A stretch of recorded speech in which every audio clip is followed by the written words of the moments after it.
Operation देखें, operation तो सूबाई हुकूमत की असम्बली इजाजत देती है तो ऑपरेशन होता है, वो हम नहीं देते। किसी भी सूरत हमें काबिल कबूल नहीं है, नकल मकानी भी काबिल कबूल नहीं है। लेकिन लोगों को ये समझना पड़ेगा कि कार्रवाई तो करनी पड़ेगी ना। अब ये तो नहीं हो सकता कि मेरे पुलिस के नौजवानों को शहीद किया जाए, मेरे फौज के नौजवानों को शहीद किया जाए, हमले किए जाएं, धमाके किए जाएं, तो उसके बाद मैं एक्शन भी ना करूं, ये नहीं हो सकता। लेकिन अब अगर इतने ज्यादा लोग आबादी में आ जाएंगे तो उसके पास उन लोगों से निपटने के लिए भी हमें एक प्लान बनाना पड़ेगा। ऑपरेशन हम अलाउ नहीं करते, लेकिन प्लान हमें बनाना पड़ेगा। लेकिन वो प्लान अवाम के मशरान, एरिया के लोगों के राय के मुताबिक जो वो सजेस्ट करेंगे, हमने अवाम की राय के साथ। जो आप नैब की बात कर रहे हैं, तो नैब ने आज तक हमेशा सिर्फ विक्टिमाइजेशन की है। कोहिस्तान वाला केस मैं हैरान होता हूँ देखकर कि वो फेडरल गवर्नमेंट के साथ मुंसलिक है और पिछली गवर्नमेंट में हुआ है और है भी फेडरल गवर्नमेंट का। तो उसको हमारे ऊपर जी के केपी लगा के साथ टेन्योर नहीं लिखते, टाइम नहीं लिखते। लेकिन अगर फिर भी ऐसी कोई चीज होती है तो अगर हम नैब को सपोर्ट ना दें, नैब के साथ हम खड़े ना हो, हम उनकी इंक्वायरी में खलल बने बजाय उनको हम फैसिलिटेट करते हैं कि हाँ बताएं हमें कैसे हो। और आज मेरे पास एंडोमेंट फंड जो कि आज तक पाकिस्तान की तारीख में किसी हुकूमत ने बनाया ही नहीं है, 190 अरब का है, जिससे मैं अपना कर्जा उतारने के लिए मैंने एक फंड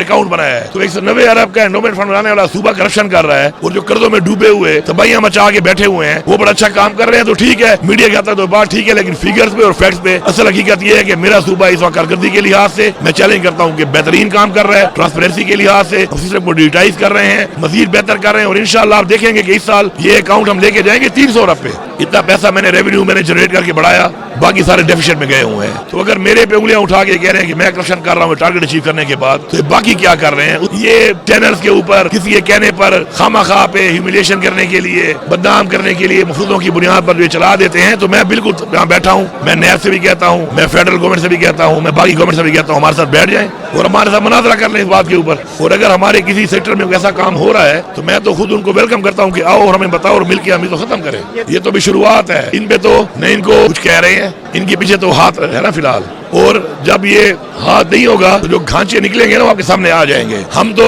इस वक्त एक ऐसे सिस्टम के अंदर काम कर रहे हैं कि हमारी तो हर चीज पे चेक है और उसके बावजूद हमारे पे कोई चीज ये निकाल नहीं सके। तो मैंने प्रोसेस शुरू किया हुआ है, मैं आज से नहीं कर रहा, ये जिंदगी में पहले भी कर चुका हूँ। अब चूंकि हालात दहशतगर्दी के बढ़ते जा रहे हैं तो उसके लिए हमने मजीद जिलों का जो सिलसिला है उसको तेज किया है और अवाम के मशरान को बिठा के अपने अपने एरिया के मुताबिक, उनकी राय के मुताबिक हमने ये फैसला करना है कि हमने दहशतगर्दी का खात्मा कैसे करना है। और इंशाल्लाह अल्लाह में कामयाबी देगा। इसे पीटीआई तो हालत जंग में है। आपको पता है कि हमारी हुकूमत गिराने के बाद से लेकर हमारे ऊपर हमलावर है पूरी रियासत और हम उसका मुकाबला कर रहे हैं। कई लोग मुकाबला नहीं कर सके, छोड़ के चले गए, कई पीछे हट गए, कई लोगों ने सियासत छुड़वा दी, कई लोगों का सियासी मुस्तकबिल तबाह करवा दिया छुड़वा कर। इलेक्शन लड़ के उनका जो हाल हुआ है आपके सामने है। तो हम तो इंशाल्लाह मुकाबला कर रहे हैं और ये पाकिस्तान की जंग है, पाकिस्तान ही की आजादी की जंग है। इमरान खान कुर्बानी दे रहा है, इमरान खान के हम वर्कर हैं, हम भी कुर्बानी दे रहे हैं। अब हमारा काम है कोशिश करना।